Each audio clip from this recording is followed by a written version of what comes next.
If you're trying to market your service-based business like a product-based business, you are going to have a tough time because service-based business has its own uniqueness and that requires a different approach to generate leads and to attract clients. So in this episode, I'll share with you 3 strategies to market your service-based business and to attract clients. So stay tuned.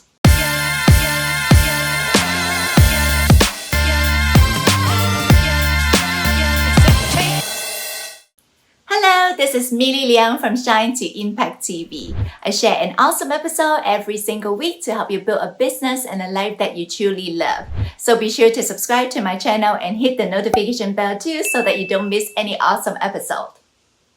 Okay, so marketing a service-based business is one of my favorite things to do because it provides different challenges and opportunities than product-based businesses. You see, product-based businesses are tangible. People can see your products, touch your products, smell your products, taste your products, or even they may pick your products based on your packaging.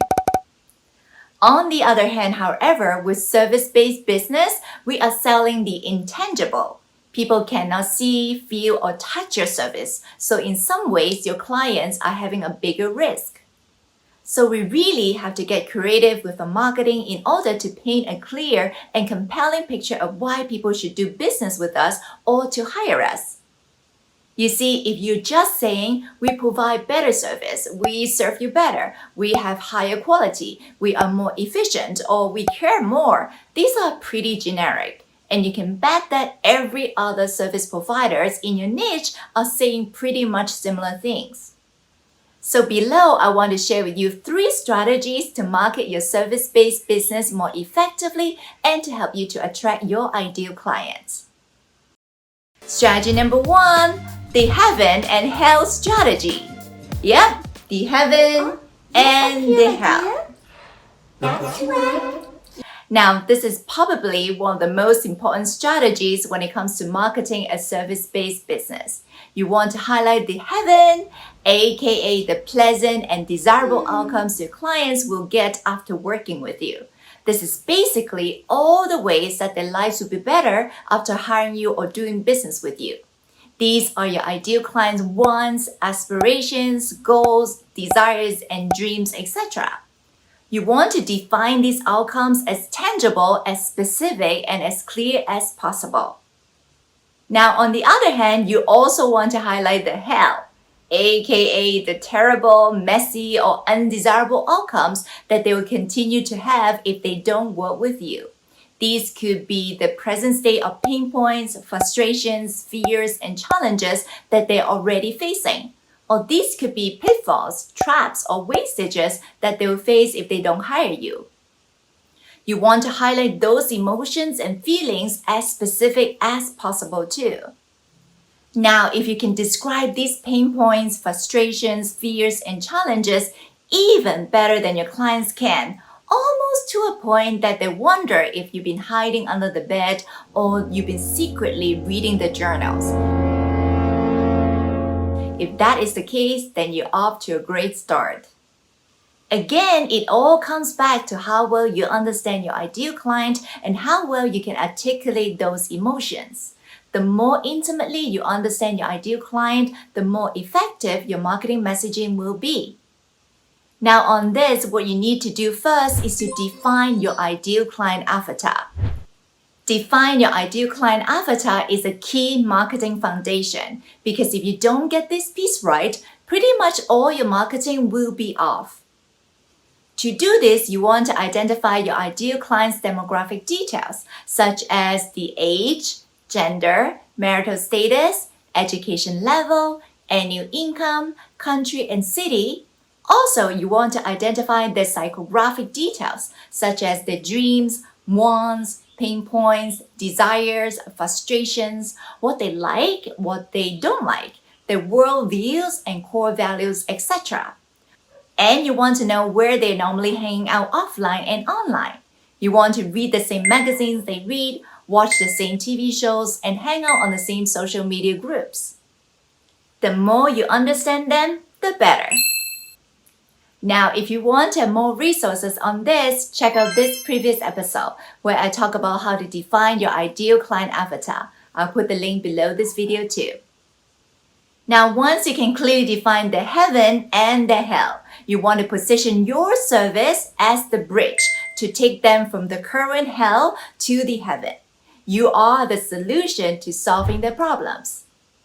Now, it is also worthwhile to mention that as much as possible, you want to try to sell a painkiller rather than a vitamin, meaning that you want to sell something that solves an immediate need for someone right now rather than help them to prevent or possibly mitigate some future scenarios that people tend to have a tendency to drag on forever and ever and ever and ever and ever.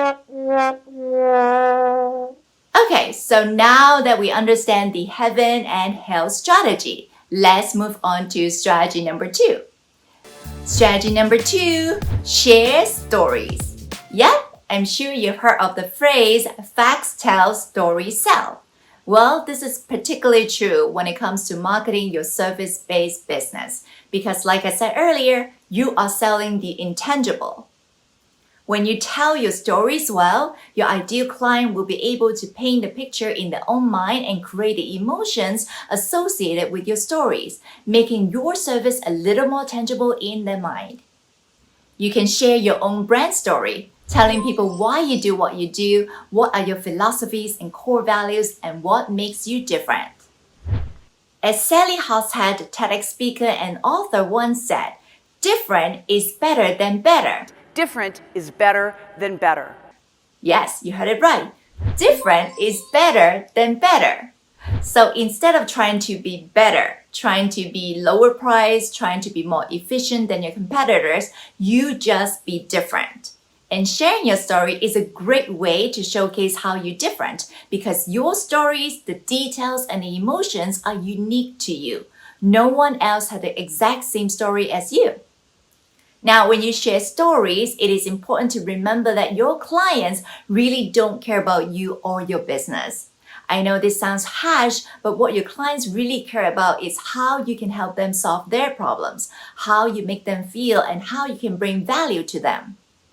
So, as you share your stories, always remember to relay your stories back to your ideal clients, relay back to their current state and emotions, and position yourself as a guide to help them solve their problems and reach their goals.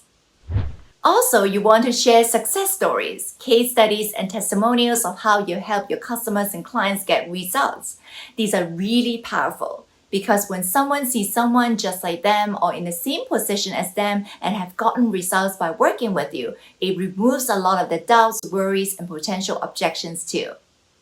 Well, you can never share too many stories. People are hardwired to listen to stories, and stories are frankly much more fun, relatable, and memorable than a bunch of facts too. So if you'd like to know how to collect effective testimonials that can build your business, check out this previous episode afterwards. I've shared ways to get powerful testimonials even if you're brand new in your business. I'll put the link below this video too.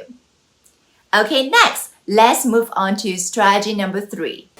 Strategy number 3, establish your personal brand. Yep, I've said this over and over again, but honestly, in this day and age, there's so much noise out there. So if you really want to cut through the noise and stand out, you must build your personal brand.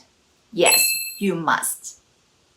If I can give you an analogy, building your personal brand is like farming. It takes time to plant your seeds, water your plants, and nurture your plants, aka creating and sharing helpful content that helps your potential clients and attract them.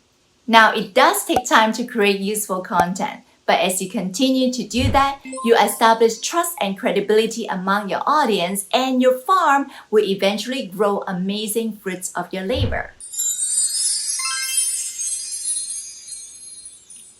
On the other hand, if you don't build your personal brand, you need to get clients by hunting, doing activities such as cold calling, handing out flyers, and going to endless networking events.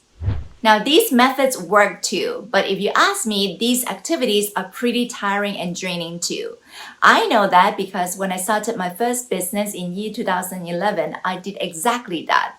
I knocked on stranger doors, I did cold calling, I stood on the busy and hot streets in Singapore to give out flyers, and I attended endless networking events only to be rejected over and over and over again. I felt so defeated and I almost gave up. Now, I didn't want to have this experience over and over again, and that is why I started learning about how to build my personal brand years ago so that I can start to attract my ideal clients to me. Yes, building your personal brand takes time and it can be hard work creating valuable and helpful content too. But if I may say, hunting for clients is hard work as well. So you have to pick your heart, whether that means hunting or farming. If I may say, if you only focus on hunting, what you end up finding is that 3 years down the road, you still need to be hunting for the day's food. Also, creating useful content to build your personal brand is essential, especially if you want to sell high-ticket service. If you're just selling a $5 item like a candy or pack of bubble gum, then you don't really need to build a personal brand. But if you're selling a service, especially a high-ticket service that is thousands of dollars, tens of thousands of dollars, or even hundreds of thousands of dollars, you absolutely need to build a personal brand. Because it takes multiple touch points, typically at least 7 to 12 touch points depending on which study you see, for someone to feel comfortable working with you. And with your content online, people can get to know you, like you, and trust you on their own timeline. So by the time they contact you, they're pretty much ready to hire you. Now, if you'd like to know my 5 simple steps to build your personal brand, check out this previous episode.